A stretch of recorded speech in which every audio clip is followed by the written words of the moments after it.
make a start, hey? Good afternoon, everyone. For those of you who I haven't met yet, my name is Paul Tran. I'm one of the business services partners here at BDO. With the turnout, it looks like it's a very good topic as we're leading up to 31 December here, so thank you for joining us. The landscape of QBCC in the last little while and probably leading up to December has changed a lot. From my side of things, it's probably gone back to where we were a long time ago. But you know, from that side of things, I think there are also a lot of new businesses that have come through the last little period. So this afternoon, we're lucky enough to have a few of my colleagues, Shannon, Lucas, and David, that will go through a number of aspects here. We'll back up with Mr. Michael Chesterton here from Helix Legal, talk a bit about what he's seen in the market as well. Feel free to ask questions. We're trying to make it as interactive as possible. I won't bag the QBCC too much, just in case anyone's here from there. But you know, personal experiences, you know, it depends on who you get there. So we'll wait and see. But certainly, you know, try to ask questions. Try to get from this afternoon session as much as you can. The guys will be around afterwards to have a few drinks and questions if you have any. We're going to record this afternoon's session, so if anyone wants to hop on to take a look at it again later on, please feel free. The slides will be presented and emailed out to everyone after this afternoon's session. So hopefully everyone enjoys it. We have some dry topics in order, but you know, we have to have that. But we'll kick off with Shannon, I think. Shannon's going to go through a couple of aspects he's seen, and then we'll go from there. Cool? Thanks, guys.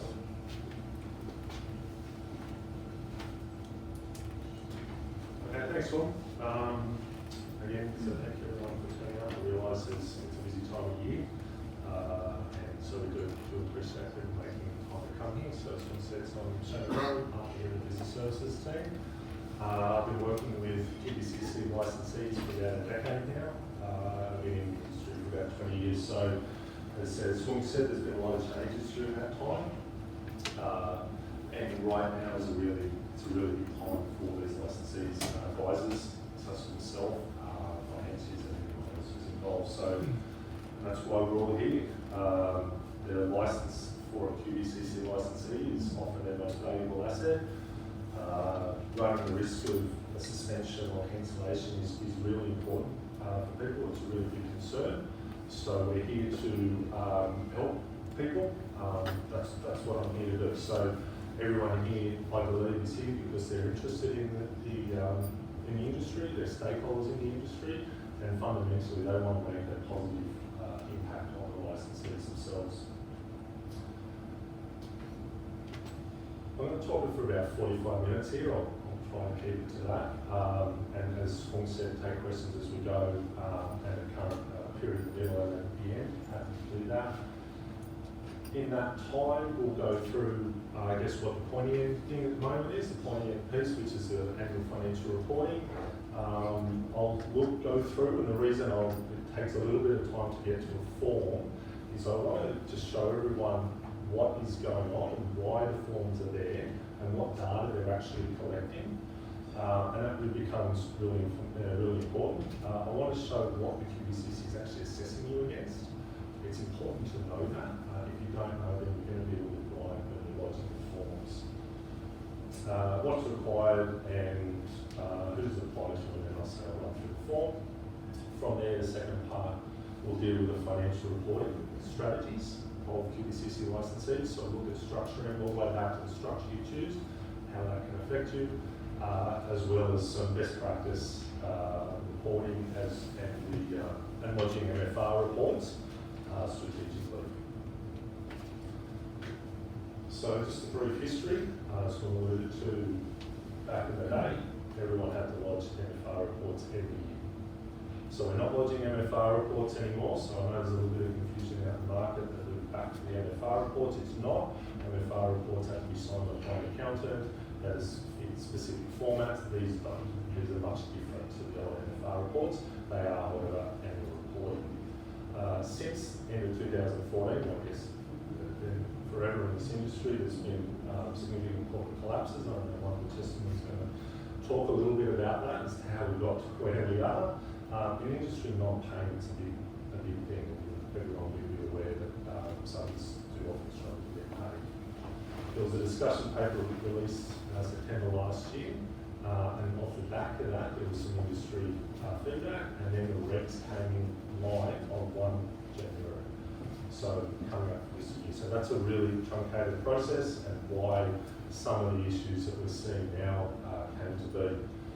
Quickly, so the regs define minimum financial requirements under the law. So that's the importance of the regs. And they again cover two broad topics, which is the annual reporting, which is due on 31 December, and then the old and the existing MFR rules, which is about application and changes to your licence. Just quickly, there are some exemptions. So if there's anyone who this is relevant for, or anyone you're talking to, there are some exemptions. So it's less the construction side, it's that design and IP type side, but you do have to maintain your PI insurance. It's not a guarantee, as we've got a bit of talk about, it becomes a guarantee exemption. You still have to show your PI insurance. You can only work under that licence, so you can't be in a position where you're using 2 licences and one's a contractor licence or building licence. You have to stick to that licence. And something that's going to come up as a theme throughout this talk is you must pay your debts when they fall due. And then you still have to also document what is estimated revenue and PI cover. That, when you're paying your debts when they fall due, so we'll keep coming back to that because it's really critical, and QBCC is really looking at this. Messaging, QBCC messaging. So anyone who's tried to keep pace with this, you've probably had a sore neck like I have, trying to keep up to date with everything the QBCC is coming out with. So, and that's in discussion papers, their frequently asked questions, their guides, their webinars, and all the questions that come off the back of that. There's a lot. And I get it, I follow the QBCC, I think I'll be struggling too, to see how quickly everything came into place, and the questions that they're getting are pretty full on. So I know they're ramped up. One might be able to give you a bit more detail as to the extra staffing requirements they've had to have, but I know recently they've put a lot more people into it. There's a couple of really key things I'd like to highlight here, because we'll get through to talk. Do lodge by 31 December. Make sure everyone, you or everyone you're associated with is lodging by 31 December. There's a couple of key things. It's a requirement. But secondly, the QBCC is saying if you lodge by 31 December and you are under the category 3 and under, we'll work with you. We'll work with you, whatever that means, will yet to be seen. But if you lodge after 31 December, we're not going to take that approach. So that's the carrot to get you to lodge is we will work with you if you're not compliant with those categories 3 and under. The flip side of that being, they're going to be much harder on the categories 4 to 7. So it's really important that we understand where we sit, how compliant we are, and the category that we sit in. So we'll go through that a bit. They also don't want, I shouldn't say that, they're saying that accountants don't have to sign off these financials, and they say that over and over and over again. If you hear any of their messaging, is they're saying you don't get an accountant. They're saying they're taking a health check, and the annual report should only take you 10 minutes. So when we go look at the report, for anyone who hasn't seen it, if you think you can do it in 10 minutes, then you're a much faster typer than I am. You know, you don't like checking the work. So what are my comments on that? So yes, it's great that they're taking a let's work with you approach for the categories 3 and under. What that comes to, what that actually looks like, we'll see. Until that happens, it's a bit of a question mark. It does mean that if you're in category 4 to 7, you don't get that. So just be fully aware. If you are not compliant, from my reading of it is they're coming and they're going to assess you as such.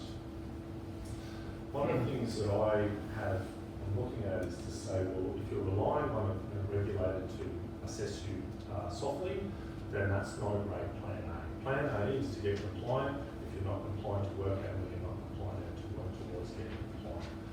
Grace periods and exemptions are not, for me, it's not a plan A. I'm not advising any of my clients that is your plan A. To what extent are they willing to work with people? non-compliant, grossly non-compliant, or just non-compliant, and somewhere in the middle, you'll trip over and you won't get a friendly face. We do 100% agree, lodged by 31 December. They're saying with the categories 3 and under that you don't need to apply accounting standards. Now the regulations specifically say you must apply accounting standards. The QBCC is not applying the regulations to those categories. They are specifically not applying. That doesn't change the rules. So I've got a few concerns about that. I'm not saying that everyone's going to go out and apply for accounting standards. I would, however, start to tweak your financials in a way that starts to resemble that. And we'll just talk a bit more about the accounting standards in this talk. My major concern is here, if you're so far away from the accounting standards, and then the QBCC says, in order to get compliant, you need to lodge an MFR report. Those MFR reports have to be lodged under the accounting standards. If you don't know what your financials are going to look like under those standards, then you've got a big gap in your knowledge. You may look okay until you apply the rules, and then you're even worse than your current non-compliance. So I would say start to ramp up your financials if you haven't done so. Not using an accountant, I think, is not smart. I'm definitely getting a second set of eyes. I've seen some people try and prepare these forms themselves, log it in, it says show them what you think, and it doesn't look anything like it should. So I'm just saying, please get someone else to look over it for you, to check your work, to check that it reconciles. And practically, how do you do a cash flow? It's not something you want to do. Quick refresher on some basics. Current ratio, current assets, QBCC Limited, as we'll talk through, must be equal to or greater than your current liabilities. If you don't, you failed your conditions. Your net tangible assets, again, seen through the QBCC eyes, you might have $100,000 on your balance sheet, looks like net tangible assets. That could easily reduce to nil through a QBCC filter. And then your maximum revenue, which drives off your NTA. So, and again, it's all your revenue, such as your contract revenue. If you receive a trust distribution in that entity, that includes your revenue, so it's everything. The last lodge MFR report, please dig it out. If you haven't done so, this is what the QBCC is going to assess you against. Some of those entities, some licensees may not have lodged one since 2014. Now that might be because they didn't need to, or that they haven't done it because they've not picked up that it was required. This is what the QBCC is going to assess you against. Have your current balance sheet and your revenues, how do they go back to and relate back to your last one's MFR? It's really important to know this. Just a quick on the license categories we'll talk about. So just those ranges. So self-certified is quite low. Categories 1 to 3 is starting to get to a bit of size, and category 4 and above, that's your larger entities, larger trading entities. So what are we at? Annual financial reports, what are they? We'll go through it. It's sort of broken down. There's 2 parts to it. There's a financial report part of it, and then there's a QBCC document that must be lodged. They're not the same thing. They're 2 separate pieces of work and must be considered in that way. The way the reports are structured does filter along the ranges that I just had. So self-certifying, categories 1 to 3 and 4 to 7. Each of those has its own defined reports that are required to be lodged, and their own specific QBCC document that is required. Broadly, what do you need to disclose? So financial statements, debtors and creditors information. Everyone is pretty much in that category. Self-certified, don't need to do that. So it's a one and above do need to. And then you've got the form. Again, due dates, end of the year. Now going forward, I've got a little asterisk there. This is me reading between the lines, so please don't come and say, Shane, you got this wrong. My understanding is, so what will happen is, once you lodge for this year, a notice will come out as to when next year needs to be lodged. My understanding is the QBCC is trying to keep these documents within the old 4 months old. So 31 October becomes that time frame. But honestly, I can't prove that. This is my understanding where the QBCC is heading with that. but you can apply for a change should you want to do so, but you will have to be within their native limits doing so. Move to a couple of these before we start getting to the documents and your financials and your reports. There are some tests that you really need to be aware of. The licensing needs to have an NTA. QBCC filtered NTA of greater than 0 in its own right. Again, you could have a business, a company with $100,000 retained earnings, which could fail that test. Your deed assets cannot pop out. You have to do it in your own right. You must pay debts when you do. That is specifically required within the regulations. And just so you know, and we've heard the Commission talk about this, they are starting to talk to other agencies. They're talking to the debt agencies about Bradstreets. They're also talking to places like the ATO, getting information from the ATO. So if you have outstanding debts that you're not talking to the ATO about, or you're not dealing with the ATO, it doesn't fall under a payment arrangement, then the ATO will be informed. David Bruce will talk about payment arrangements from a different perspective later on as well. Just quickly, the NTA can't drop, so we've got those limits of how far it can drop. You need an MFR report if that's the case. Can't exceed your maximum turnover by more than 10%. Again, current ratio of 1 to 1. These are all things that we need to be thinking about as we go through, and frames like QBCC is asking for this information. Quick one with this, I actually wrote an article that's on LinkedIn around this.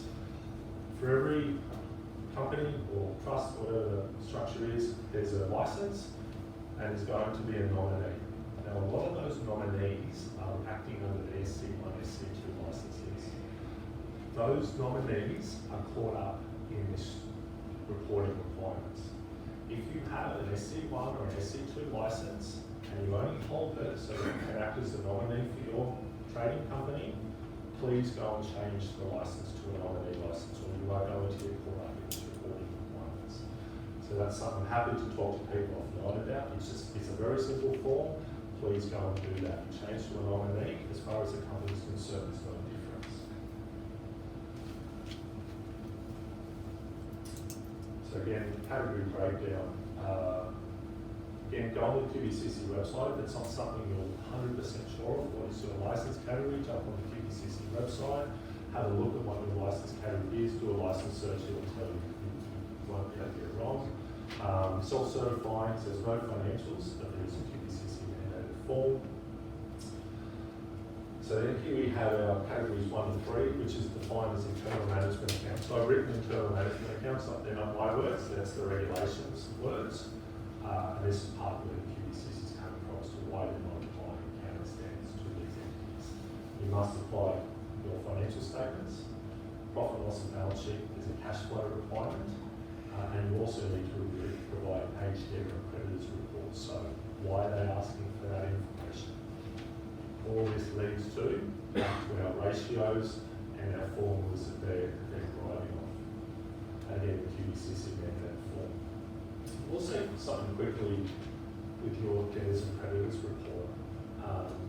One of the things that struck me is why would they be asking for a detailed debtors report? Because it actually, the form requires me to band together from an NTA perspective what my debtors are. My feeling is that they're asking for people's debtors because it's another window into if you have a debtor or someone else's creditor. And because they're looking for people who aren't paying their bills on time, if you're a licensee who knows they're in a bit of strife, you don't fill in your age creditors analysis properly. So they might be relying on a second lot of data, which is looking for people's debtors, and they're looking for patterns around wrong payment. And so the data that someone else provides may impact you. So I believe that's why they're asking for it. That's just my take. 4 to 7s have a lot more information to provide. Now I'll go through this to read it. There is a lot there. I will go to the next slide quickly though, because I know at least one person is through, because it's a client of mine, does this. Remember, there's 2 parts to this. There's the financial statements and then there's the form. If you an asset or ASX lodging entity, you meet all of these requirements, all of these, by providing your audited asset or ASX lodged forms. That's it. Then you just have to lodge the QBCC specific form. So just keep that in mind. Most category 47s will fit into this area if you don't need to lodge all the other documents instead. And just going back to that, you always have to lodge this anyway. So this actually doesn't change the 47s who are asset or ASX lodged. They always need to lodge these documents with QBCC. Okay, so we're nearly at the form, which is great. But I just want to go back through again. So we're going to put our QBCC glasses on because it frames why they're asking the questions. Related party loans. Related party loans, asset loans, is something QBCC is really cracking down on. The regulations are really doing that. They are struggling, investing to show that it used to be you just had to show them for a cover book. Now they've got mandated tests to bring them in. So if you want to run one in your OTA, and specifically if you want to have it in your current ratio, there are a number of tests you have to pass. They put the related entity through the regs. You actually have to apply all the regulations to the related entity. And if that related entity has another loan out to a related entity, and you need to rely on that loan for the first related entity to pass the test, you need to keep moving down the line until you can prove the test is met. So what I'm saying is here is, it's very difficult with your related party loans. If you're relying on them for NTA or current ratio, then you need to be very careful. Loans to directors are even worse because you have to prove that the director has a current ratio of 1 to 1. You have to prove that the director, say if they have a mortgage, the next 12 months worth of mortgage payments are void. How many directors can show how a current ratio of better than 1 to 1? So I believe director won't be almost more.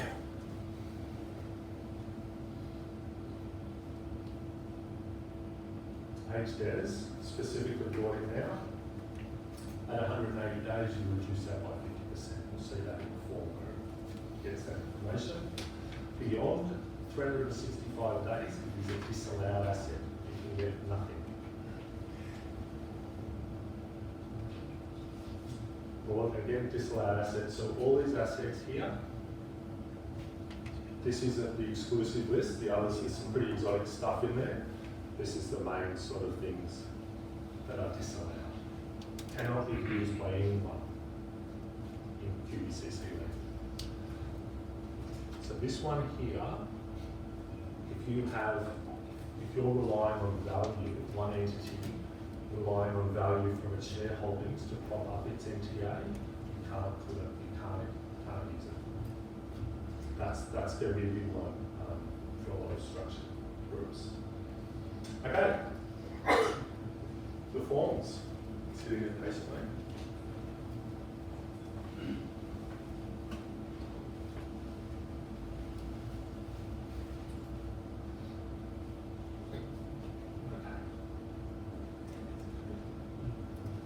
So I've just chosen a 1 to 3.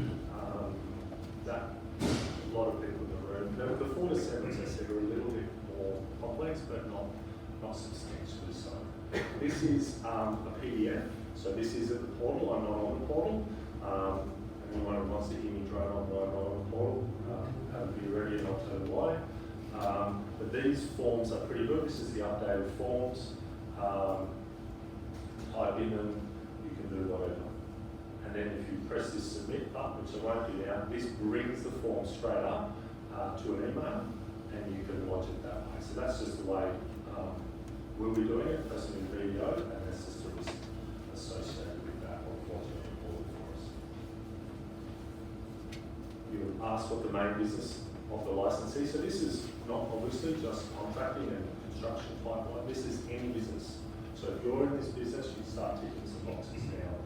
Talk about later on why you're doing any of this in a licensed entity, and then it asks you about construction. So I was just trying to start to get a feel for who you are at a gross level. You year, 30 June 19 in this case. And then we go on to start getting some detail. And this is where we'll start to see why the QBC structured the forms in the way they are. So they're trying to get your gross revenue split into construction and anything else. They just want two categories. They don't care what it is as long as it's not construction. Total revenue. So again, we go back. What is your MFR report allow you to do? Are you within those limits? You've got some expenses. So this stage is pretty simple. Top line revenue and a couple of breakdowns, sales, a couple of costs. That's it. This is where it gets a bit more interesting. As you can see here, starts to go through. I'll just point out some specific bits where they're trying to understand a bit more where we are. Obviously cash. They need to understand what the cash position is.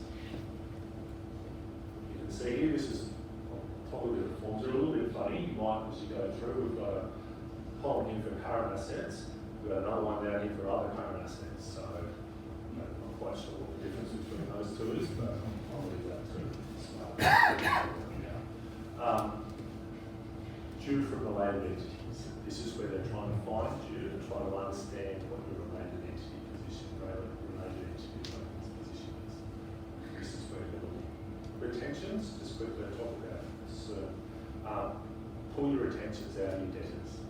QBCC doesn't age your retentions in the same way that they age your debtors. So get them out and deal with them here and get them out of your financials and your debtors analysis as well. Okay, amounts owed to by other parties. So here's your debtors. Here you start locking away. What is it that I've got? A is owed at 90 days, 900. This is where they're trying to work out your NTA. Just quickly, even on the portal, the forms do not tell you what your NTA is. It doesn't tell you what your current ratio is. It doesn't do anything like that for you. So there's no red flags going to come up. Nothing's going to say compliant or non-compliant. We simply lodge the forms. Non-current assets, again, start seeing like investments in shares, shares or investments in shares or companies that are not publicly listed. Again, we're looking for disallowed assets. Investments in shares that are publicly listed, so that's okay. Related party loans again. Tools of trade. But then we get down to other vehicles, boats, ships, jet skis, racehorses. They're all specifically disallowed assets. You've got a racehorse in license, you've probably got some other issues. Goodwill. Things like this. So now we're looking at sort of intangible assets and those sort of things. So this is where, so you can see, if you understand what the QBC is asking for, then you can understand why they're asking for this specific information. The forms are there. Then we go into our liabilities. Again, they're just trying to, they're not as concerned about liabilities. You see there's very little detail in there. Why is that? Because all your liabilities come in. There's no disallowed liabilities. There's nothing else in there that says, don't include that, the liability you bring in. So they're just trying to work out the scope of what you've got. Now again, talk about this here. It says current portion of long-term debt in the non-current liabilities. I questioned the QBCC about it. It didn't seem to make a lot of sense to me. They pretty much said it's just a typo, don't worry about it. So don't put any pen there. Your current portion of your long-term debt should go in there. So if you've got a mortgage or HP or something like that, the next 12 months payment will go in that area. Statement of equity. So again, this talks about issue capital reserve retained earnings. Trust would be, sure, what you do with trust is where some issues go in. But you fill that in, then statement of cash flow. So just quickly over that, so you can trust. Your trust is what they want in this. If you've got a trustee company, which is the licensee, the company's license is acting under a trust, you lodge the forms for the trust. You act as though the trust is the trading business here. That's what they want. So then you've got your cash flow statement. I'm not going to go into detail there. That's something if you're not familiar with to get advice on. And then it tells you what you need to lodge. So this is the supporting documentation. And this is the documents that I had earlier, the financial statements, all those sorts of things. So this is for the category 3, so that's where you provide the financial statements. You need the debtors and creditors breakdown.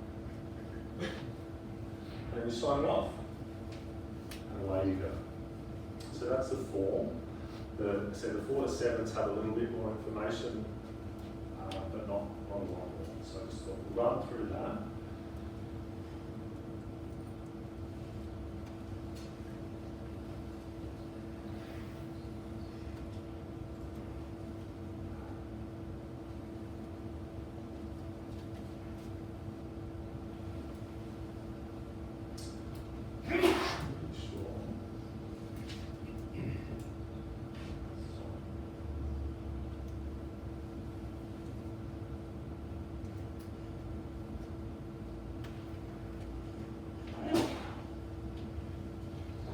So before, just as a carry on from that again, understanding your NTA and how the QBCC understands your NTA is really important.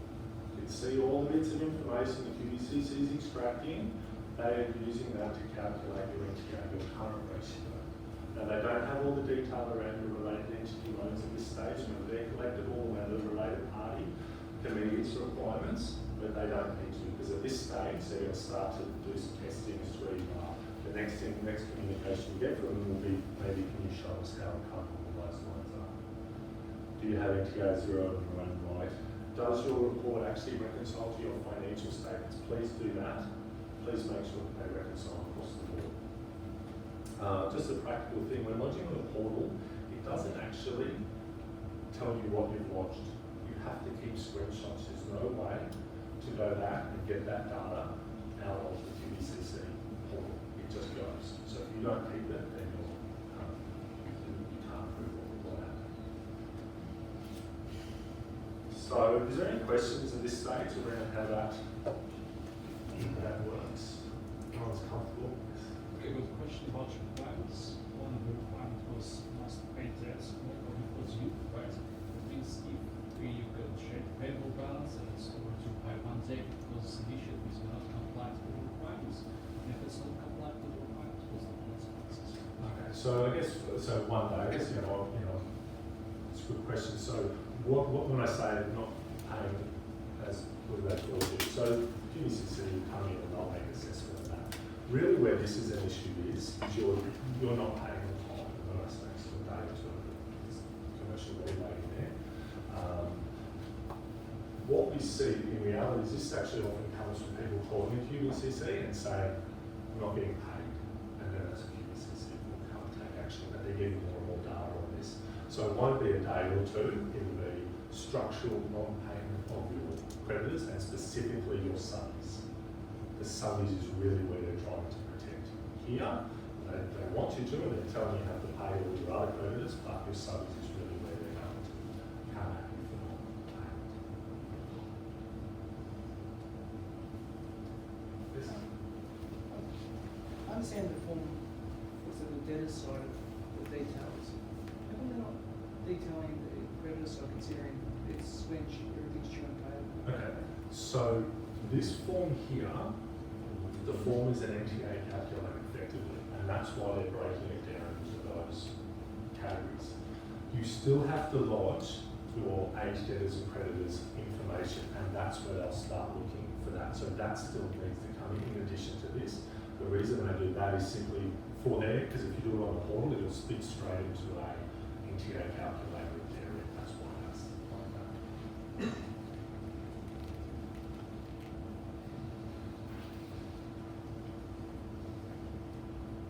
Okay, so they're the forms, what's required.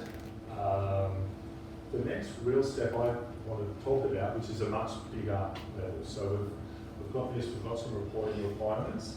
However, decisions made months, if not years ago, are affecting all this. The starting or structure, the entity type that you use can have a really big impact on your reporting requirements. So Craig Mitchell here. Craig, Jan, put your hand up. Wrote a great article which is on LinkedIn at the moment around trusts and how they're very difficult to work with from the QBCC's perspective. They are great for commercial work, for tax planning, for asset protection. From a QBCC perspective, they provide a lot of choice to them. So the assets of the trust cannot be used to help the licensee, which is the company or individual, most often a trustee company, to prop up its NTA. But you do need to include all the liabilities of the trust.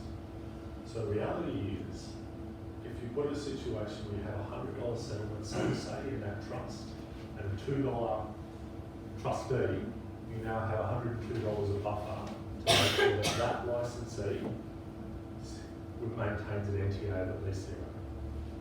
So if you traded a loss in the first year, you're now showing deficit of assets in the trust that has to be absorbed by the trustee, and it needs to show it on its own it's got NTA at least zero. If you've got goodwill, if you've got some old debtors, if you've got anything, related party loans, all those things start to pull away.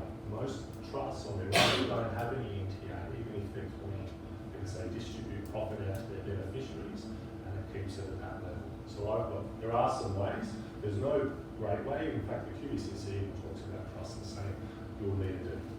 Just puts it out there and says you're going to need a deed for these entities. But a deed cannot be used against the trustees are required to have NTA at least zero.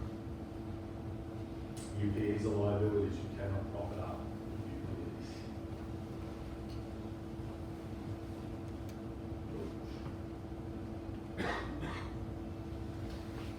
So simplify your QBCC entity. Does what it needs to do and nothing more. You can keep that, keep it clean, keep it pristine. I've said so many times to people running multiple businesses or businesses that don't sit within the QBCC metro, that your NTA has to pop up all the turnover, not just the turnover of the construction.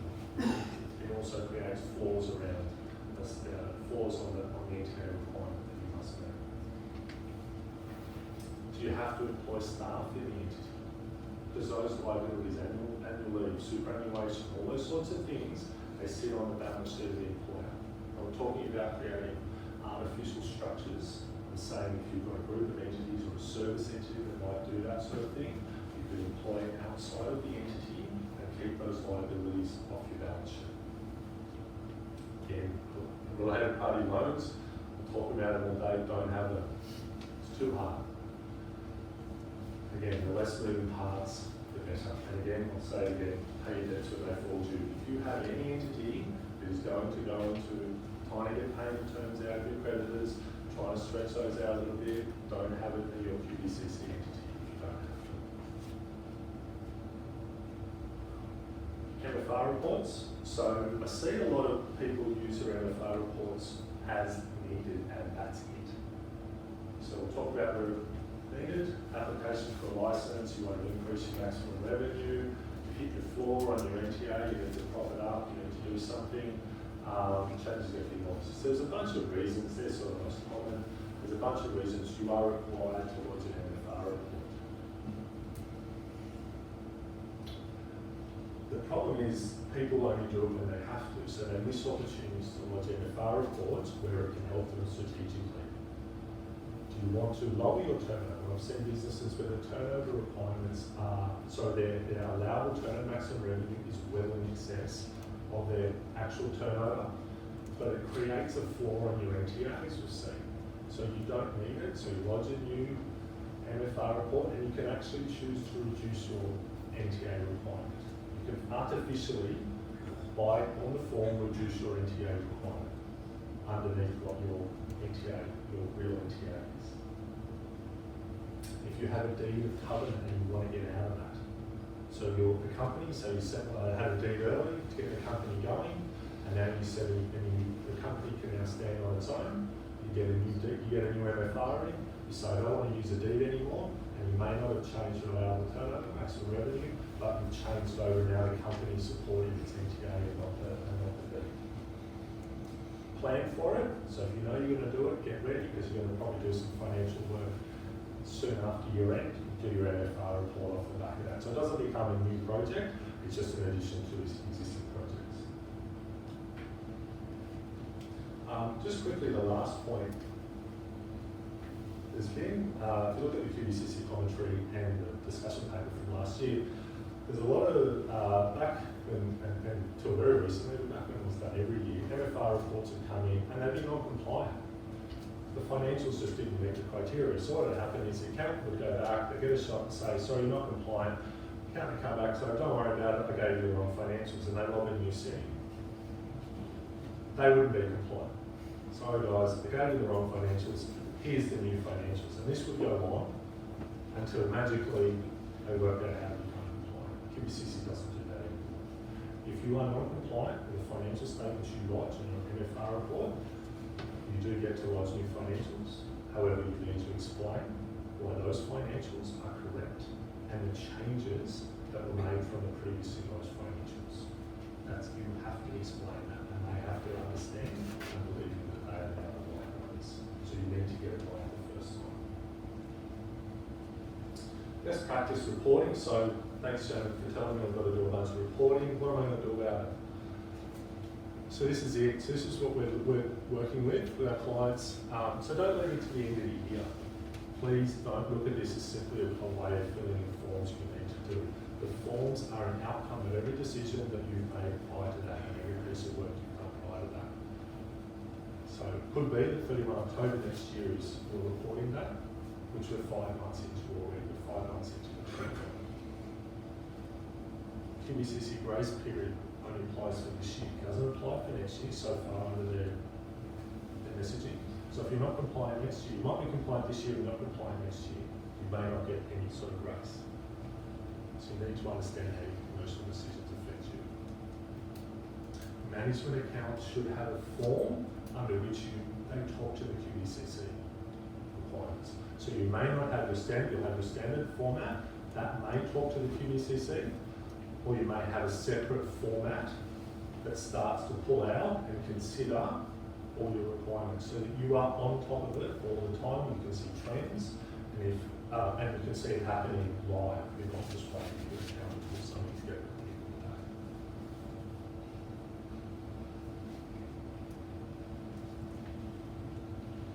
Budgeting. So if you're doing your budgeting, and I know there's a few bankers in the room, please do budgeting with QBCC in mind, and also your bank cover. So shout out to a few bankers who are here today.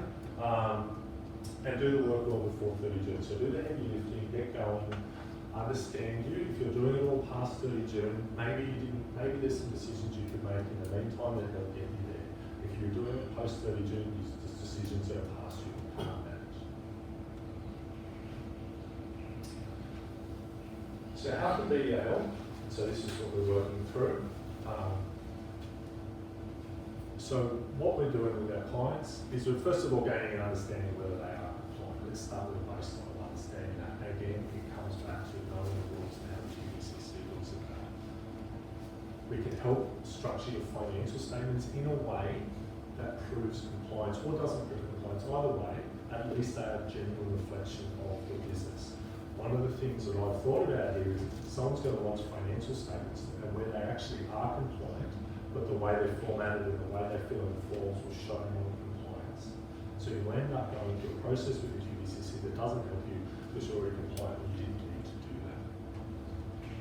We can help obviously with assisting including lodging of forms. Now, the big one is what is your current position? So 30 June is past and it is what it is, and we're going to lodge on that. Where are you now and how are you managing now and going forward? Because it's my understanding of the QBCC. This is what I do. If I was a QBCC, I'd walk in and I'd say, that's great, you lodge your forms, and I'm going to work with you, but you need to show me where you are now. And maybe your 31 December management accounts will get pulled out. How have you moved from 30 June to here? And knowing that will help you frame your conversation with the QBCC if they come in. We work closely with the licensees, as I said, to make sure this becomes part of their DNA and how they report. And so we help do the heavy lifting well before 30 June. All of this, the form filling, is the outcome of every decision that you make prior to that.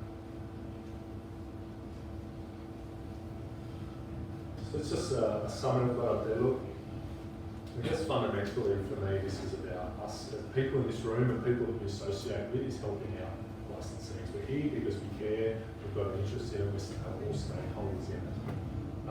What you do next matters.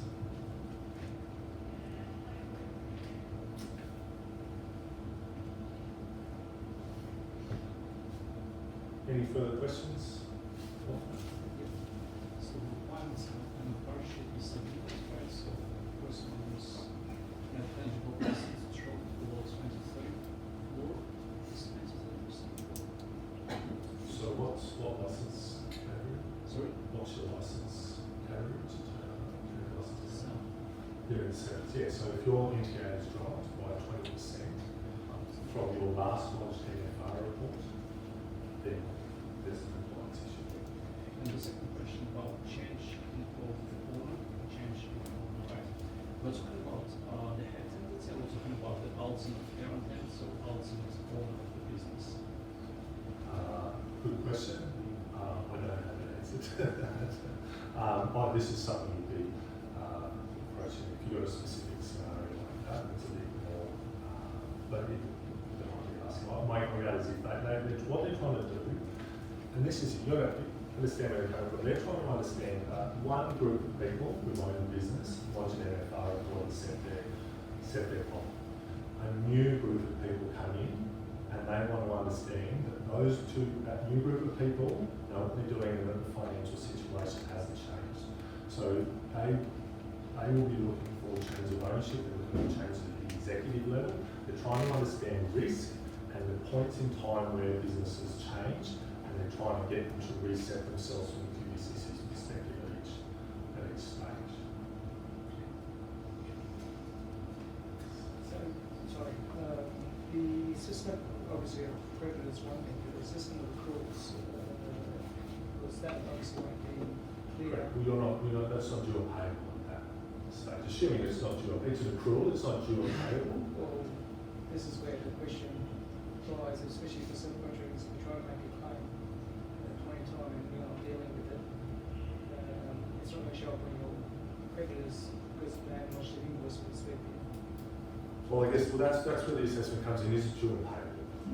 Is it due and payable? Are you paying the debts as they become due and payable? That's an assessment. Is it due and payable at that I stage? just know some companies, they won't put the invoices in until the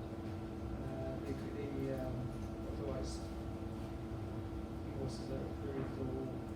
So that comes down to the contract and the requirements of the contract and those payments. And so the flip side being, if you've got a debtor, that someone else is showing you as a debtor, and they're lodging and saying, I'm not getting paid, it might be that it gets picked up at the other side anyway. So is I spoke to QBCC in regards to where an individual having the SC1, Yes. SC2, as well as having a corporate. yes, that's the standard structure, yes. Yeah, and what the guy said to me was that the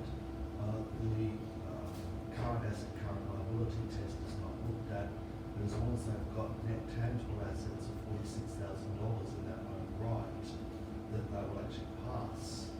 So, okay, so it's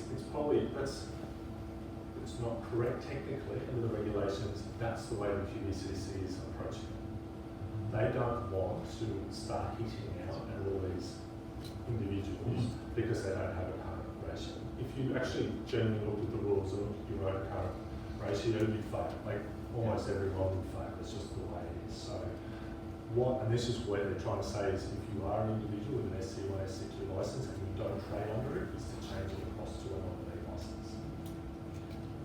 But if you've got net tangible assets of $46,000, you would then pass. Is that correct? So you still fail, you still have to do all the reporting, you still actually have to prove you have 46,000, Yes. you still have to do the form, you have to do this, you still have to do that.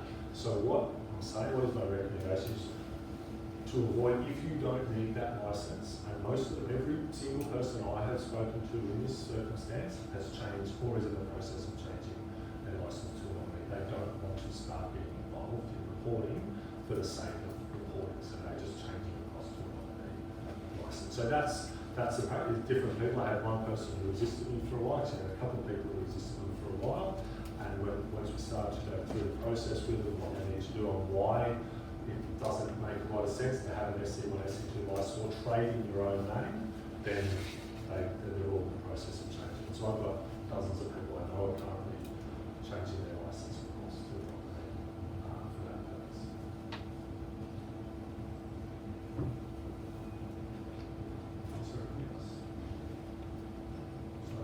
Thank you very much.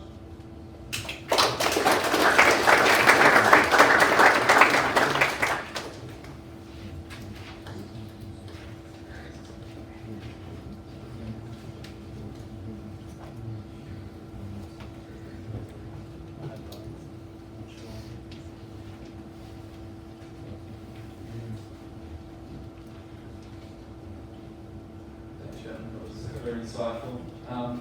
Just a brief introduction of myself. So I'm Lucas Molonis, I'm an Associate Director in the audit practice. I have a relatively large exposure in the construction space. I work with about eight clients a in there and have statutory financial reporting requirements. And I'm also heavily involved in a lot of licensing work alongside Shannon and Women alike in getting clients across their MFR reporting. So I'm going to look at three major aspects today. So the first aspect, and Shannon did mention it briefly, is around sort of what are the accounting and regulatory requirements do you need to comply with when preparing your minimum financial reports and your financial statements as a licensee. I'm going to look at briefly some of the new accounting standards. It's going to impact 2020 financial year and how they'll impact some of those key ratios. I'm also going to look at some of the other structures, or some of the structures you can create to ensure you comply with your minimum financial requirements.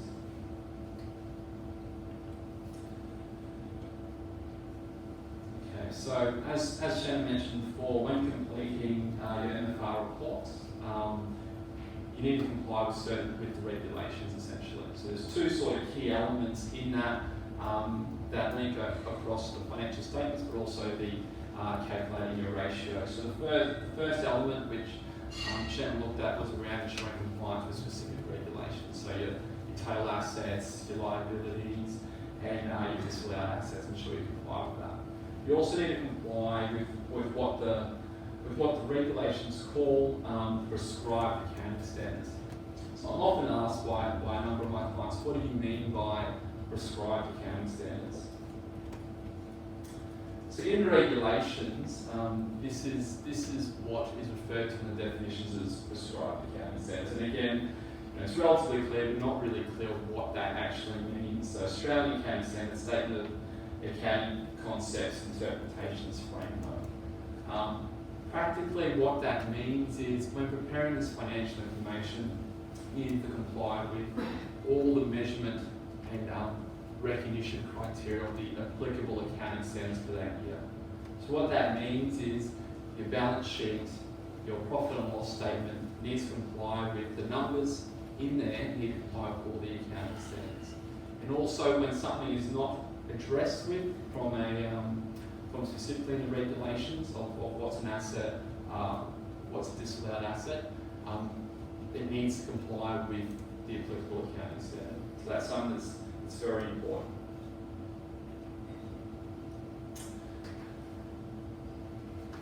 While I talk about sort of the applicable accounting standards, I wanted to briefly touch on some of the sort of the key changes that happened during the 2019 financial year.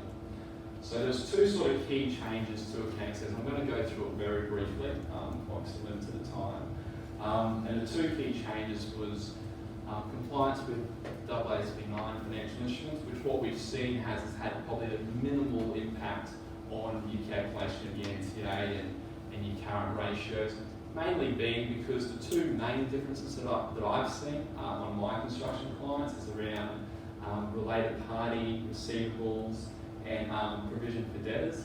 There's already very strict requirements in the guidelines that cover those, and I'm often finding no significant difference between the two. The area that has had a bit of an impact, and I've seen on a few clients, is probably the revenue standard. Now, I'm not going to go through again the detail of the revenue standard because essentially it's much more complex than what it ever used to be. So it's gone from a 15-page accounting standard to some 300-page accounting standard, which is just ridiculous. It's a bunch of accounting people going mad, I believe. But in essence, I think the important thing is you need to get this right because there can be an impact, and it can impact those key ratios. So I have seen instances where revenue is under the old standard was able to be recognised, goes through to the profit and loss. Under the new standard, because of a certain concept in their contract, they've had to defer that. So what does that mean? That means you're going to, instead of recognising that revenue, you're recognising a current liability. Obviously that will, as deferred revenue. So that will impact both your current ratio and your net tangible asset position. So it's very important to understand the new standard and make sure we comply to ensure we are accounting for that correctly and consistent with the applicable accounting standards that they want us to drive.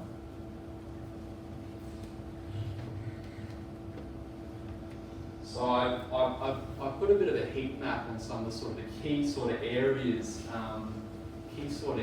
that I have seen some changes or some inconsistencies in terms of when we recognise revenue. I'm not going to go through each in detail because obviously the slides will be handed out, but there's some areas that we've seen in this sort of last 3 months where there has been some changes in accounting. I do want to make mention though, generally speaking, using the percentage of completion basis will be relatively different. It will be relatively the same. There could be aspects of the contract that could change the timing, so just always be mindful of that. So the next aspect is looking at, well, what's on the horizon? What's there for 2020 financial year? What do we need to be prepared for? There's two probably key changes from an accounting standard perspective. The first one is IFRIC 23 uncertain tax position. So generally what that means is if a company is taking a grey area in terms of their tax treatment, there's a whole bunch of disclosure that needs to be included in the accounts. The great thing is, and as I mentioned before, in compliant with applicable accounting standards, it's the measurement and recognition criteria. So I don't believe that's going to have an impact on the end numbers unless there is an actual inherent tax issue in the accounts impacting your assets or your liabilities. The area that will have an impact, or more than likely will have an impact, is leases. In summary, the lease standards changed quite significantly, and what that means is operating leases such as your rental premises, your short-term motor vehicle leases, potentially even photocopiers are going to be brought on the balance sheet. So what is that going to impact? Well, effectively it can impact your current ratios. You're going to have a liability, you're going to bring an asset on the books called a right to use asset. That's going to be a non-current asset. But then your liability will be split between a current liability and a non-current liability, obviously impacting your current ratio. In addition, it's also important to understand the impacts in terms of your debt covenants. Obviously not specific to the financial requirements side from the MFR, but understand, all right, well, how's this going to impact my P&L? There's going to be an impact on profit, interest, there'll be more interest flowing through the accounts, so you're going to have worsening interest coverage ratio. So make sure you're wary of that when you're considering your debt covenants and your requirements. So make sure you front end those discussions with your bankers, essentially. So I've got a quick example here, and I guess I'm painting a little bit of the worst case scenario, but I've got an example where I've got the exact same business on the left side under the current standard, assume that everything can be included, whatnot, in terms of the regulations. Obviously that's very important to know. But I've done a quick calculation on the NTA and current ratio, and as it stands, it's fine. You incorporate the lease standard, and what we've done here, we've incorporated sort of a 630,000 lease, 30,000 of that is interest, so we need to recognise that principal portion of that lease over 3 years. Assuming 200,000 is current, as you can see, the impact on the accounts, they're now breaching the current ratio by bringing that lease liability on the books under the new standards. So I think for me, the important thing to know is do this early. Understand what impact this will have early and address it. You don't want to get to 30 June next year, presenting a financial report going, oh God, I have some problems here. I need to start thinking about it. You really need to start thinking about this now and addressing how some of these new standards are going to impact some of those key ratios. I've also got a few slides, and I'm not going to go through in detail, just the lease standard is relatively complex, and I've got a couple of slides which you can all have a read through when you send it out, just looking at some of the differences. So ASC is what's referred to as the international standard that deals with leases, and it just goes through some of the key differences and some of the things to consider when accounting for the leases. There's also a reference to our website of some further information. Okay. So the last thing I'm going to look at is what structures you can use to comply with your minimum financial requirements. So there's 3 structures on the website and the regulations you can comply with. So the first one relatively simple standalone entity. So the licensed entity needs to ensure that they comply with the current ratio, the NTA and whatnot. So that's relatively straightforward, probably doesn't need too much further discussion. The second one is a consolidated group when the licensed company is the parent entity of the group. So what that means is you can rely on the consolidated group when the licensed entity is the parent. So any entity below the licensed entity that you have control, which is again driven by accounting standards, you can use their NTA and current ratio to consider compliance with the requirements. The third one is one that I've actually started to see being used a little bit more. There's a couple of advantages of it, and we'll go through it.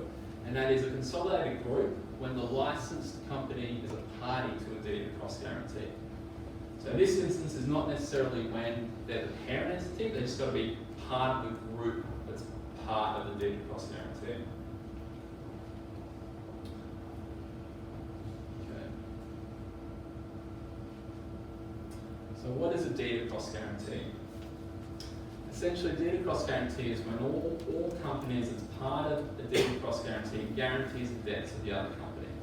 So it's very important to ensure that you understand the risks involved with that. Because what's that? Obviously, as a company, you have a limited amount of liability. When you're part of a deed of cross guarantee, you have your company could be or is guaranteeing debts of another company. So while there's benefits and you can incorporate more assets to ensure compliance, you really need to consider, is this the right option?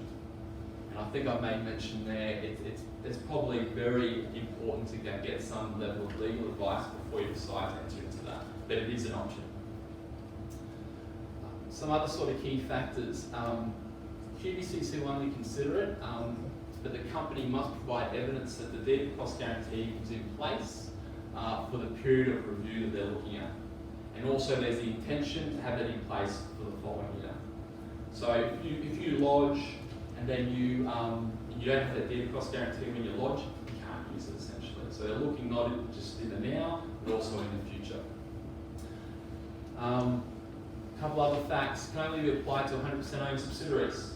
So if you have control of the company but only have an 80% share, it can't be part of that deed of cross guarantee.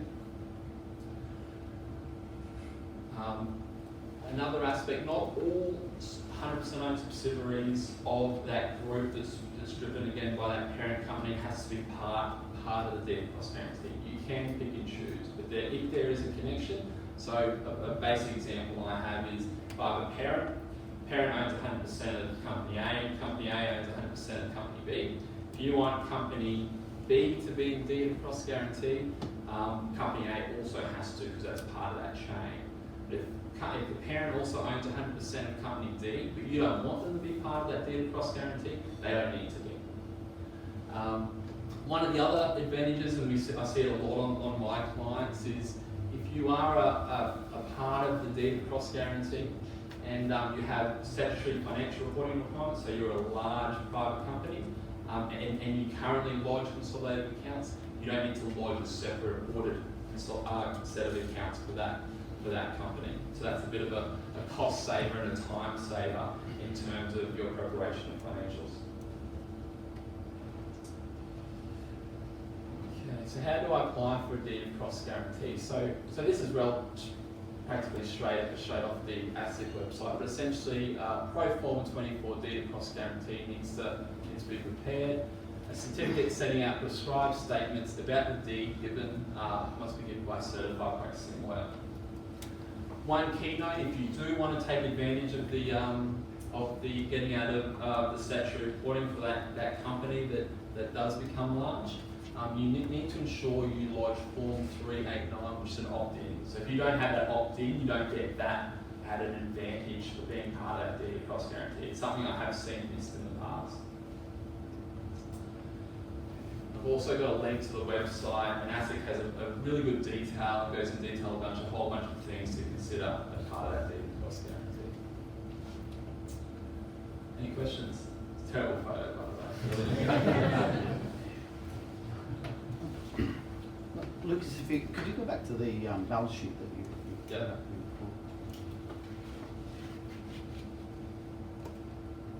and it might have been covered off in the creditor section of the application, but I might have missed it. If the cash there is a term deposit, so for instance, it's used to secure a off-balance sheet performance bonding facility with the bank.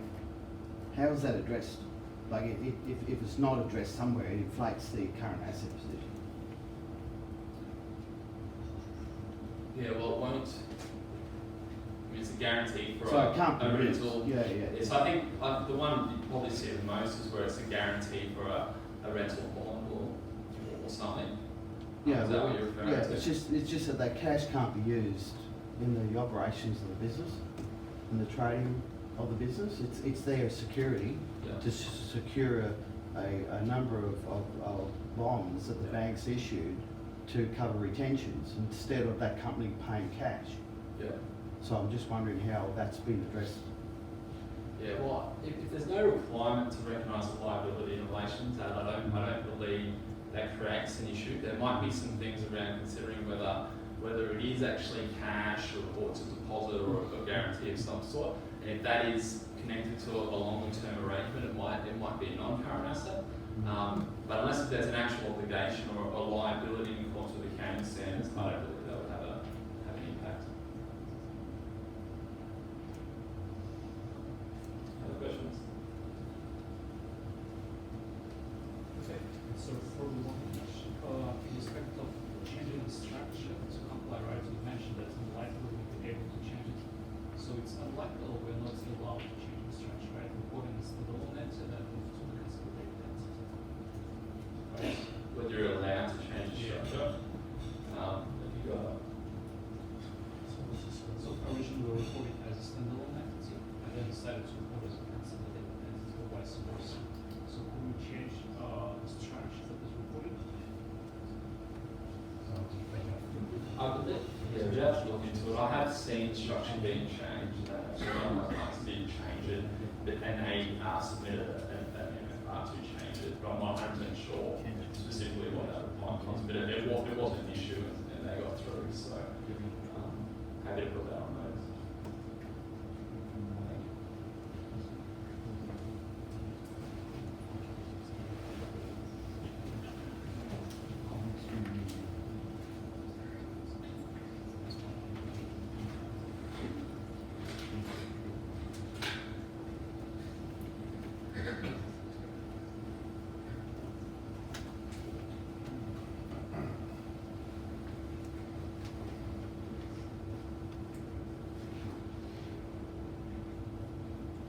Right, good afternoon everyone.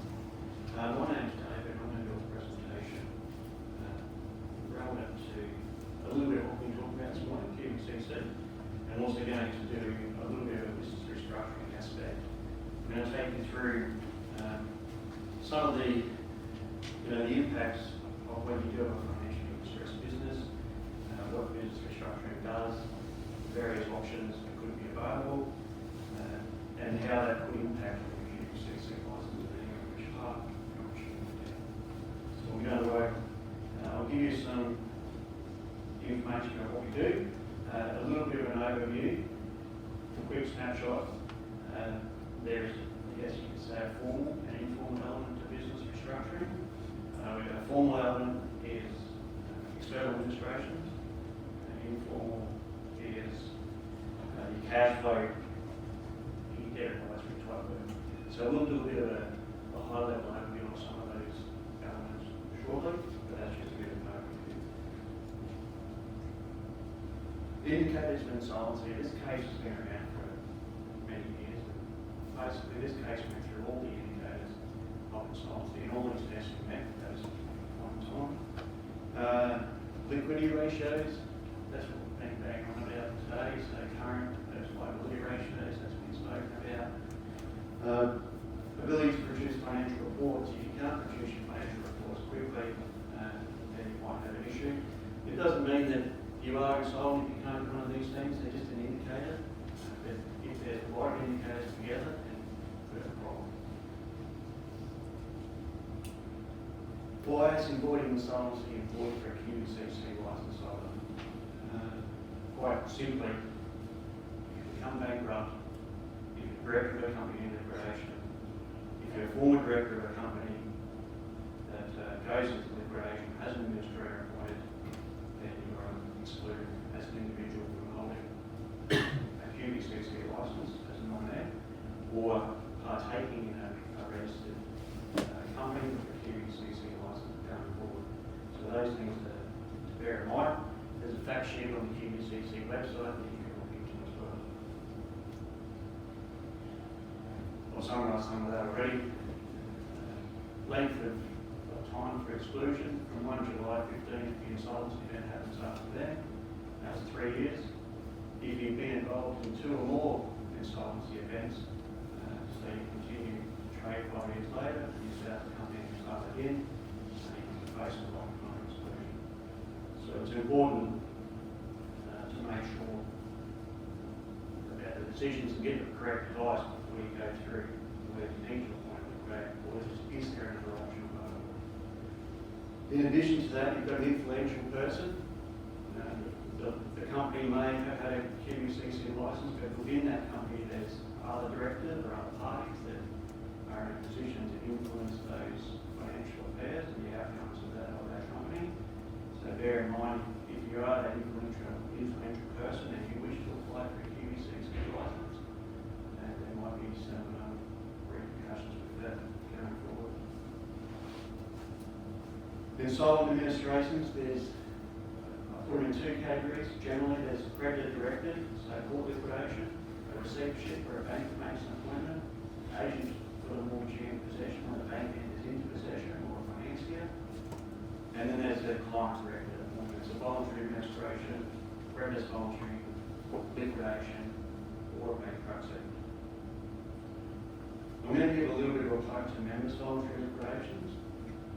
It's not an insolvent situation. This is where a company can or has been able to pay its debts up to this point, and might be a reason for ending the life cycle of this company. You might want to deregister it. The project's had an end. The next special purpose vehicle needs to be set up. There could be some pre-CGT assets and reserves within that company that you need to get out, and it's more tax effective to do that through liquidation. You don't have to have all your assets realised. It can be done by a liquidator. If there are creditors to pay, that can also be done by a liquidator, so long as we can satisfy ourselves that we can pay those debts to that company. There's other issues. We've had some recent inquiry from companies in the construction space that have been involved in projects that use cladding. They're concerned about repercussions in 2 or 3 years' time as to whether a damage is claimed before it gets to that company. So you might find, okay, I'm going to go through a members' voluntary liquidation process rather than a deregistration process myself. It does a couple of things. It makes it a little bit harder for that particular creditor bring that claim to re-establish the company. They'll have to go to court. They'll have to prove that there's a liability. They'll have to get a court order reinstating that company, which will go back to liquidation. The other question you raised, well, it's been through a members' voluntary liquidation. Why are we going to reinstate that company if there's no assets available? So just little things to think about when you have those companies no longer trading. A little bit of a plug about safe harbour. This is not a scheme or a formal appointment. It's not a court liquidation, it's not a voluntary administration. It's a process where you might engage an advisor, professional advisor, to assist you work through a couple of hurdles. Like you might say, okay, well, I'm not making the debt stream payable, I want to sell the business. How can I do that? I don't want to appoint an administrator, I don't want to appoint a liquidator. Is there another option? And safe harbour could be one of those options.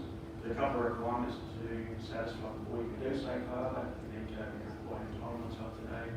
You need to have your lodgements up to date at the tax office.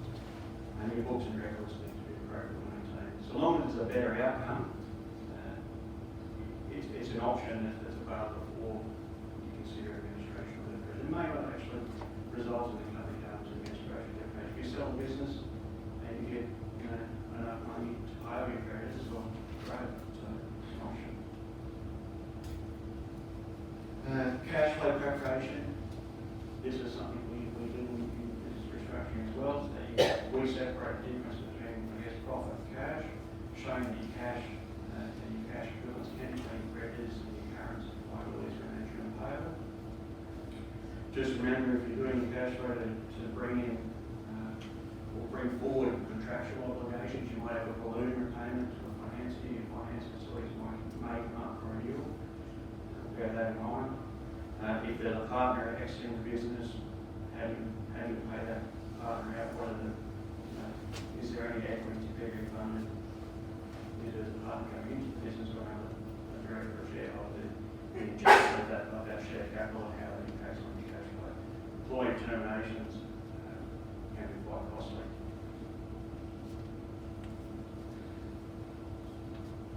Okay, repayment arrangements. Shannon touched on this a little bit. If you've got a payment arrangement and it's with the tax office, if you do find yourself not meeting that payment arrangement, what does that happen? How does that impact on your QBCC licence? We have implications, as you mentioned. And bear in mind that if you enter into these payment arrangements, you sometimes help the person liable if you're a director once you enter into these payment arrangements. So that's a double-edged sword. We might have entered into a payment arrangement and find yourself personally liable once the company breaches that payment arrangement. A little bit of a case study. This is a case that I assisted on here at video. So the names have been changed for obvious reasons. Joan Hill, she's a very careful place for Hill's Carpentry. It's a small carpentry business initially, established from home. It grew quite quickly over a period of 5 years, went up to 15 to 20 employees at one point in time, and then from about June 2018 to May, it was lost money. This was referred to business restructuring to see what we could do. Joan's husband, Ben, he was the QBC licence nominee in the business. So we discovered the staff had been reduced significantly recently, from 15 down to 6. The employee termination payments had impacted on the cash flow.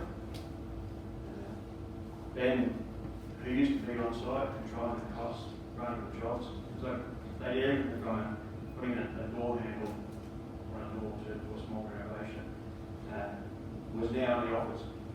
Now he didn't have that day-to-day control as to how those jobs were progressing. It was also determined that Ben, even though he wasn't the company director, he did have a license nominee, but he was an influential person, and we came to the conclusion that probably would have been regarded as an influential person.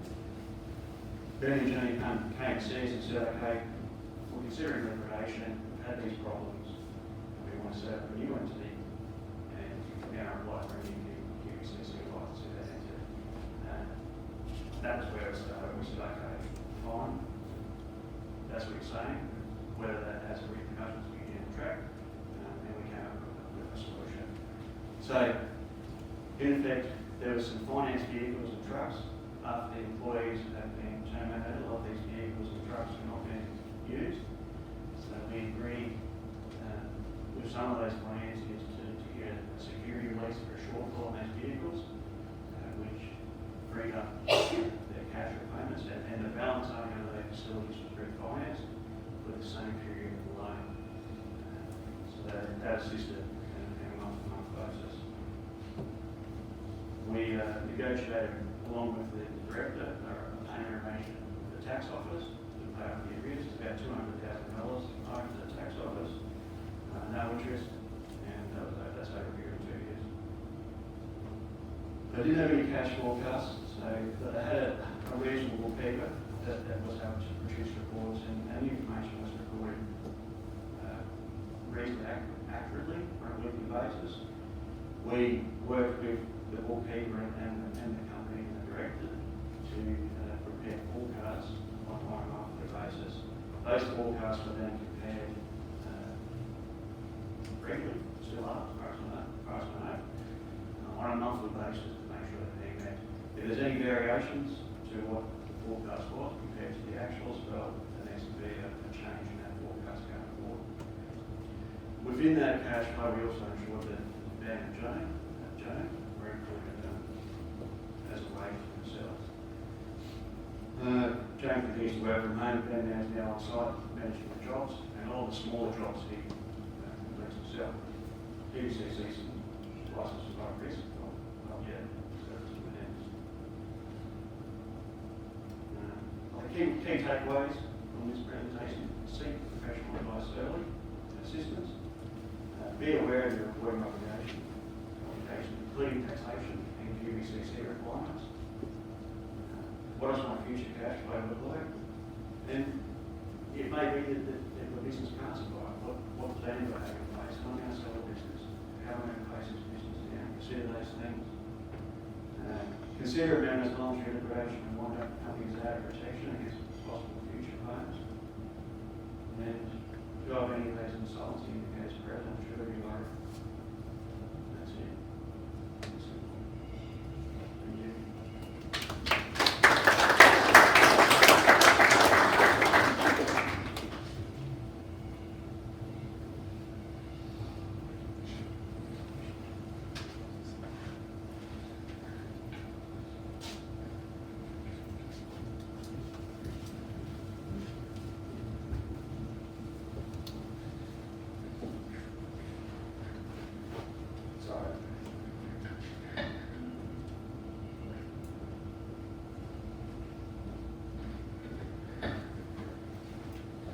As my Healy's colleagues are here today, will confirm on technically.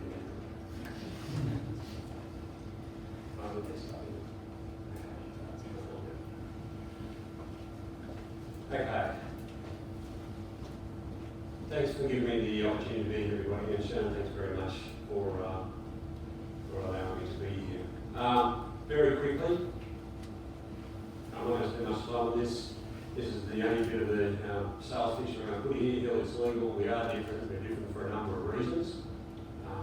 They're outlined. You're going to get copies of the PowerPoints. I'm not going to stand up and bore you with that. But probably one of the main reasons is I'm a lawyer. So I actually published an article a couple of days ago just detailing how I fit in with Hill, it's legal, what I do, how we collaborate. It's resonated very well, so it's the best viewed article I've published on LinkedIn. I'll publish something like 70 articles that far. So, one of the reasons why it's good is that it also, Janelle Keris is here today. She's the founder of Hill, it's legal. We've got 3 other excellent lawyers. Janelle, John, Craig, and Earl. Janelle would brand me along the lines of I'm not a lawyer, because obviously there's implications associated with what I can say and can't say. And I'm putting a warning out here, I can be enticed to say things which are questionable, so don't anybody entice me, because Janelle will die. So waiting to see what I'm going to say.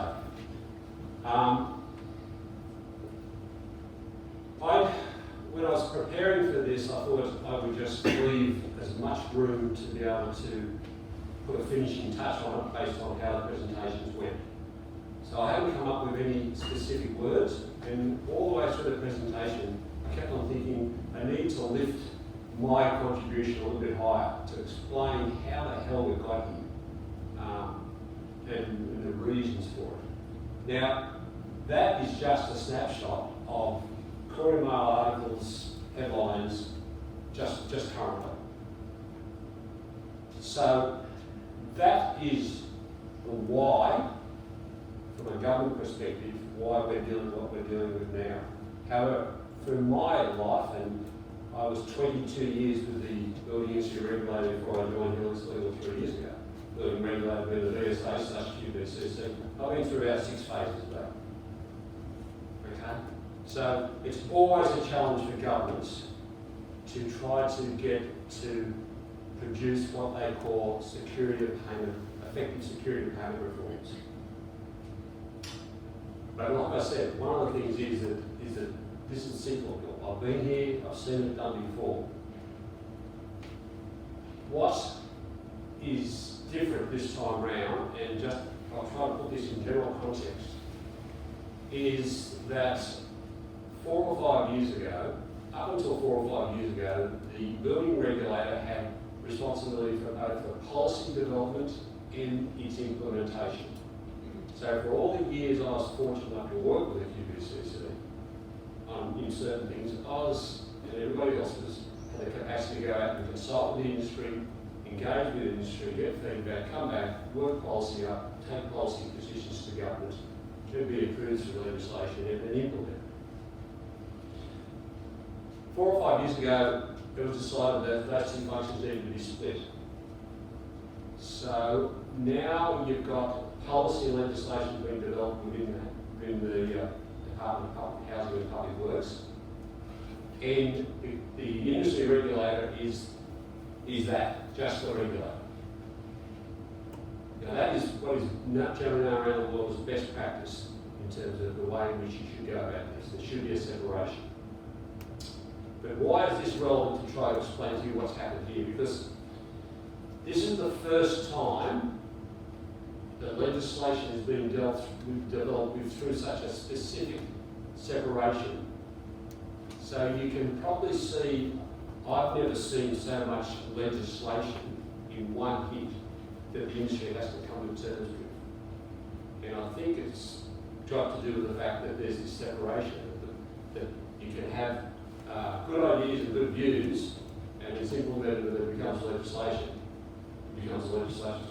Implementation of it becomes an entirely different situation.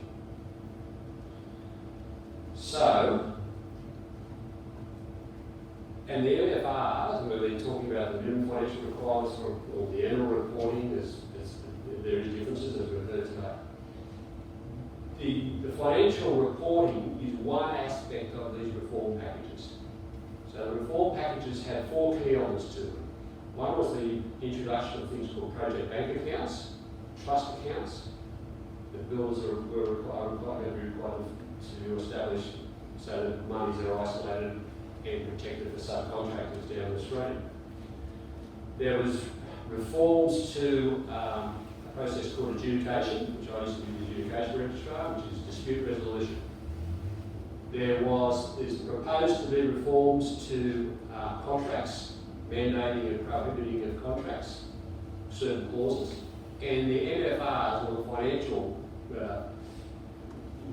the financial initiatives, were the 4th element. The legislation was introduced in 2017. The project bank accounts are still going through a testing phase. They're going to, in terms of government projects only, haven't been rolled out to the private sector yet. And there's been some significant reports released in the last week or so, which indicates that that testing, that evaluation is going to continue on for a while yet. The adjudication reforms, the progress payment reforms have been enacted and they're taking effect, and there's some unintended consequences there for them. There is nothing yet being developed in relation to the contract reforms in terms of the mandating and prohibiting of contract clauses. So what is left standing are the 4 main elements where there is obviously the capacity to, from the government's perspective and the regulator's perspective, to, in their eyes, make a difference. And it's the MFRs. Because they have been fully implemented now. You have got the Act has created a reg, which Shannon's gone through, and they're in the process of being fully implemented now. So the annual reporting is the first stage of that. The 4 to 7 category ones have gone through it. They had to produce 740 of those, I think. Went through round 1. That was till the end of April. And then we're into round 2 now, or phase 2, which is the annual reporting requirements for the self-certifying categories and category builders 1, 2 and 3. There are 70,000 category 1, 2, 3s and self-certifieds that have to come back into the system for this annual reporting requirement, all required by legislation to have done so by the 31st of December. There was an article in the Courier Mail the other day which said about 9,000 had fulfilled that responsibilities, obligation so far. So, we've heard from Shannon about what the legislation requires and what the messaging is now. So that's why I've taken the time to explain to you a little bit between who developed the legislation and why the messaging is a little bit like, okay, we know what it says there in terms of you've got to produce everything by the 31st of December, but for the categories 1, 2s and 3s and the 2 self-certifiers, they have published, sorry, these are my articles, and once again you can find those on our website. They have published heaps of information, which Shannon and I go through every single day trying to find, because there's little pockets I've got from this information in different little holes, and you've got to be able to find it. And it's the regulator now having to give effect to the legislation which was developed by others, if I'm making sense to you. So you are now starting to see a messaging which says we will work with the industry all next year for the 70,000 categories 1, 2, 3 and the 2 self-certifies. The messaging in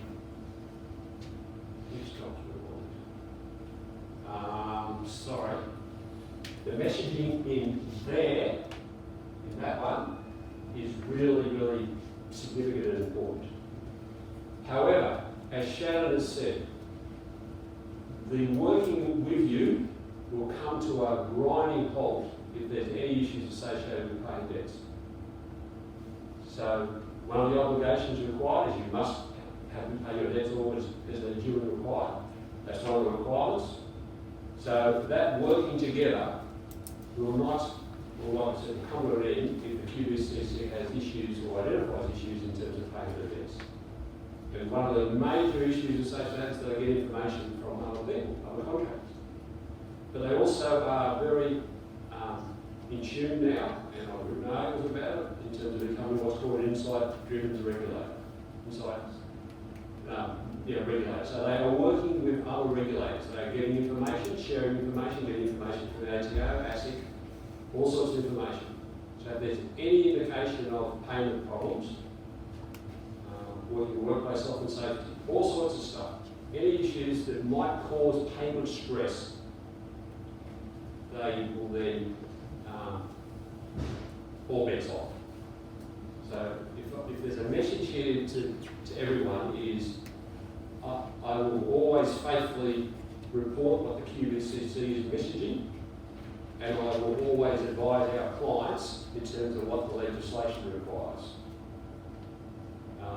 There are risks associated in the legislation for the next 12 months as this transition occurs, not only just for the category 1s, 2s and 3s that self-certifies. The 4 to 7s are going back through the second loop now. So they are under the same pressure to almost re-establish their bona fides by the 31st of December again. And the first time round, they are happy to take down Leonard Raw and suspend Leonard Raw for 5 days from the articles I wrote down.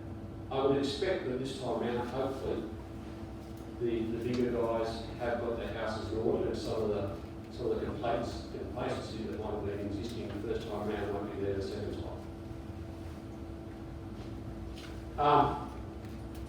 My concern is the messaging is for we will work with everybody for the categories 1, 2s, 3s and the 2 self-certifies. I personally don't see much difference in the risk between a category 3 contractor and a category 4. A category 3 contractor has maximum revenue allowable between $12 million and $30 million. So when the QBCC talks about being a risk-focused regulator, there's a whole lot of risk that can occur there in that sort of turnover. So I'm yet to see how that will play out, because I think that's a different. I know personally I'm looking at the category 3s as if they were a category 4.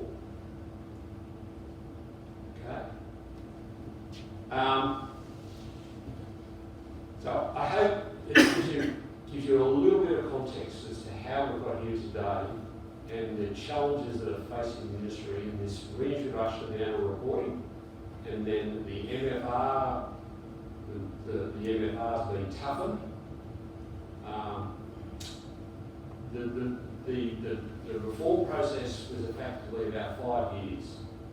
So all the way through, Shannon's right, there's a discussion paper which really includes some details 12 months ago, but prior to that there's various reform papers which said certain things. So everybody in the industry signed on in terms of, well, yeah, tougher financial requirements for licensing, great idea. Then you'll get to the next stage, a bit of another discussion paper, and there'll be a bit more detail. Still a great idea, particularly the self-certified and the subbies. Then when the rubber hits the road, when the subbies largely in the self-certifying categories and the local categories, all of a sudden realise that they're under this sort of microscope and this sort of demands exactly the same as a builder. And that's some of the sort of challenges that are playing out now in literally thousands of instances in this dealings between the QBCC, the government and the industry. So what you do here now, and the QBCC messaging is that for all these people, for the error reporting, you pump it through yourself, you don't need an account.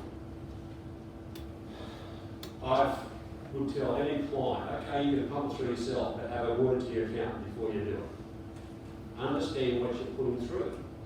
Understand how what's potentially going on behind the scenes in the calculations. Understand how the regulator can come back to you and knock on the door again and ask further questions.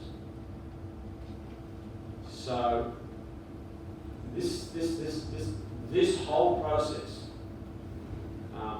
has so many issues associated with it and so many risks that contractors in particular have to be aware of.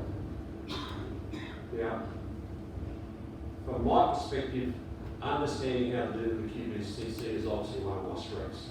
I know the people, train some of the people who are key people in there now. I understand the whole process that drives the internal workings of the QBCC. And there are certain things that you should do, and one of them is absolutely be upfront, be transparent and be upfront. Meet this deadline by the 31st, but do not, well, one tip today will be, do not expect the QBCC to give you a yes or no in terms of a solution. Up to you to come up with a solution if there are issues. If there's restructuring, they will just say, that's nice. You know. Don't expect to get a yes or a no. Okay?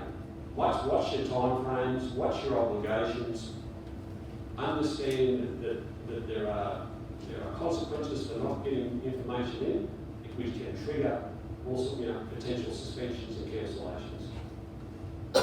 And when you talk to your clients, I know I spoke to a client yesterday who came to us solely as a referral in relation to a development of a new contract for the guys.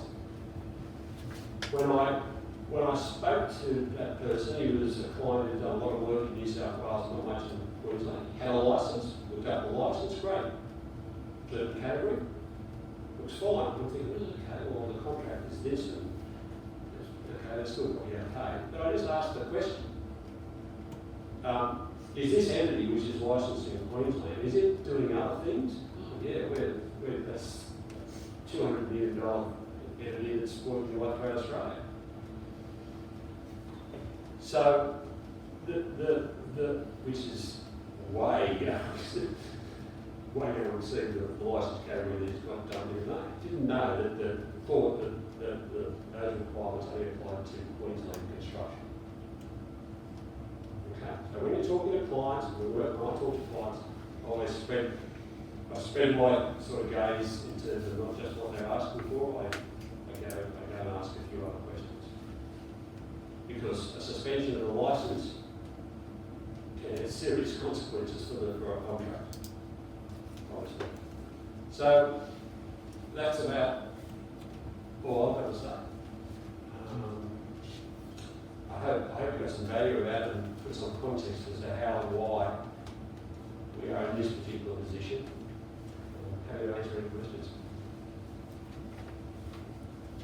Show cause periods as a consequence of you not paying a bill or you not meeting your current ratio. Do they vary? Are they sudden? Are they dramatic? The legislation requires a specific process in every single case. If you're going to move to, well, there can be immediate suspensions if it's deemed to be serious, potential serious harm or detriment to the industry or certain sort of. But let's put that to one side. If you're going to take action against a licensee, you're going to propose to suspend and cancel in the first instance, which gives you not, but that's generally known as a show cause. That's not a public record marking. That's a this is what we propose to do, and you've got a certain period of time, 21 days, to come back and convince us not to do it. It's really important that you use those 21 days. So if you're a contractor and you get one of those, talk to your accountant, talk to your lawyer. Don't waste those days, particularly if there's significant restructuring or mucking around to be doing with auditors and accountants and everything like that. Has to be a strategy, and that strategy goes back to what I was saying, don't expect the QBCC to tell you it's a good strategy or not. That restructuring strategy better tick the boxes, and that's the package you present to QBCC and say, don't cancel our license, don't suspend our license. Don't just say don't suspend it because we're a good people and we've been around for 30 years and we've never hurt anybody. That won't happen. So, yeah. But try to predict of it. The whole thing about this now is it's pretty transparent. You understand what the requirements are. Coming to sessions like this, you should.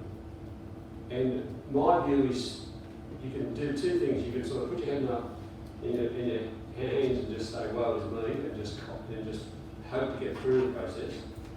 Or try to be proactive, try and get in front of the issues.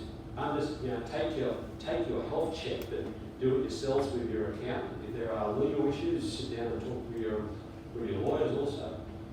Do it in an environment where the QBCC is not allowed you. Because that is a way better way of doing it. And then when you come to meeting a deadline, whatever it is, the producing of information, it's happy days, you know. And my other bit of advice is don't just try to skim across the line, try to get well above it. So understand how you're restructuring and whether or not, issues that are related to ending loans and all this sort of stuff. Just understand that there are probably good ways in which you can reduce the gaze of the QBCC down to nothing, or if you have a whole lot of stuff like related to loans and deeds, the gaze is going to get bigger.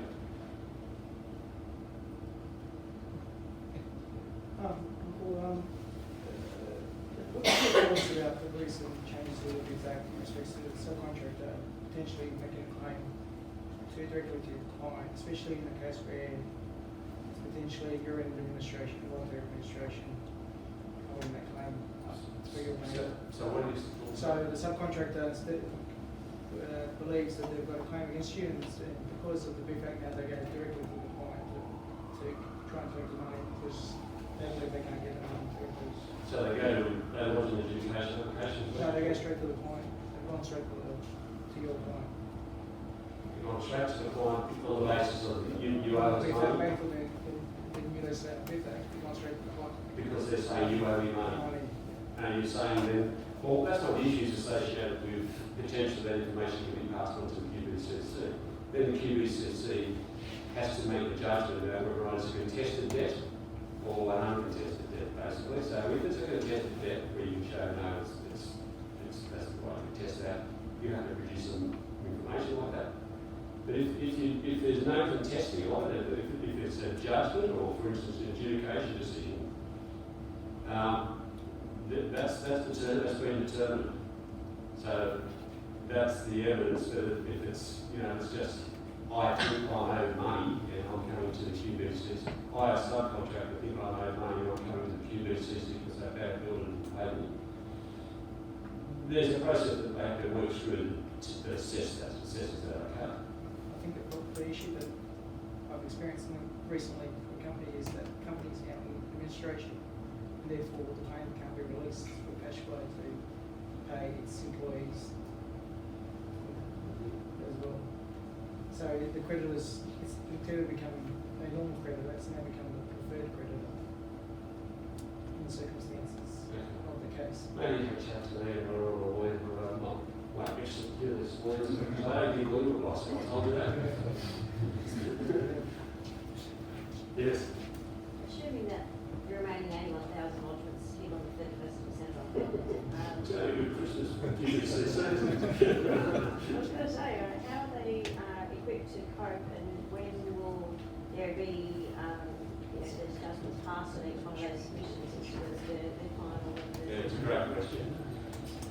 The QBCC is the messaging is saying, as long as you meet the requirements to get the stuff into us, we won't suspend or cancel. We'll work with you the entire year. My problem is, okay, that's one thing, and there's a process in that agreement which we got about one which says that they'll pick up the phone, and if you don't guess what's the information, there's a sort of two-step. We'll ring up after Christmas. We'll do it twice. It's that detail in that regulatory step, okay? So they're trying to say, we don't want to take you out.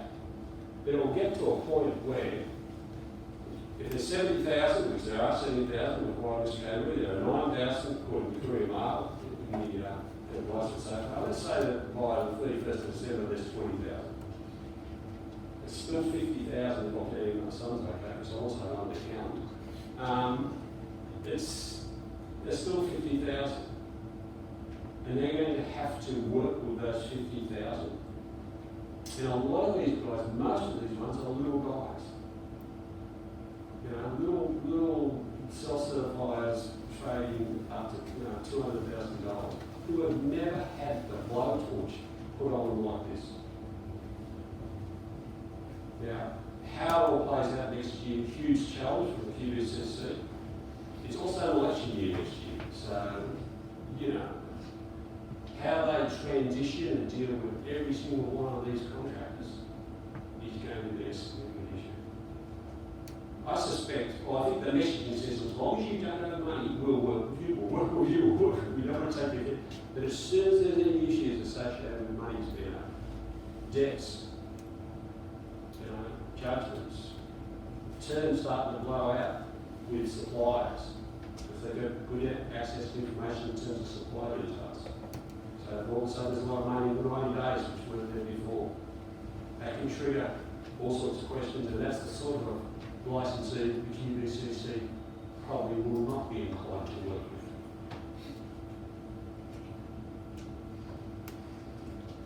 Okay. All right, thanks very much.